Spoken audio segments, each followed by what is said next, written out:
নমস্কার, আমার আরও একটি মিনি ব্লগে আপনাদের স্বাগত। এখানে আমি একটা নতুন জামা পরে রেডি হয়ে গেছি, যেহেতু আজ আমার 5 মাসের স্বাদ আমি খাবো। আর 5 মাসের স্বাদ যেহেতু আমরা বাইরে থাকি দুজনেই, কেউই কিছু জানি না, তাই মা ফোন করে বলে দিয়েছিল কি করতে হবে না হবে। তারপর আমি এখানে ডাবের জল খাচ্ছিলাম দিদিভাইদের বাড়ি থেকে এসে।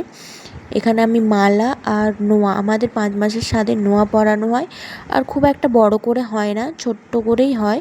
5 রকমের মিষ্টি আর ঠাকুরের পঞ্চামৃত খাওয়ানো হয়, আর এটা শ্বশুরবাড়ি থেকেই দেওয়া হয়।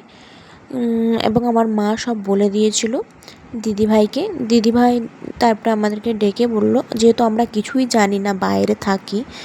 তারপরে দিদিভাইদের ঘর থেকে আসার পর আমি দুপুরে রান্নাবান্না করেছিলাম, এবং দুপুরে লাঞ্চ করার সময় মনে পড়লো ভিডিও করার কথা।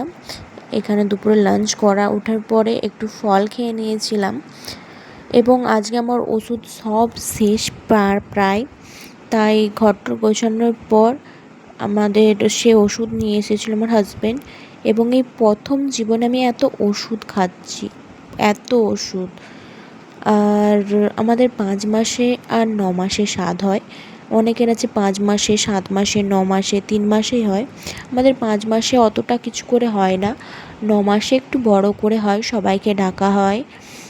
9 মাসে একটু বড় করে হয়। আর এখানে সন্ধেবেলা আমাদের সে তাড়াতাড়ি চলে এসেছিলো, তাই দুজনে ওর কিছু কাজ করছিলাম এবং গল্প করছিলাম। ও আমাকে বলে বলে দিচ্ছিল, আমি এখানে লিখছিলাম। আর আজকে রাতের ডিনারে ছিল চিলি পনির, রুটি আর ফ্রায়েড রাইস। তো আজকের মতো এইটুকুই, টাটা।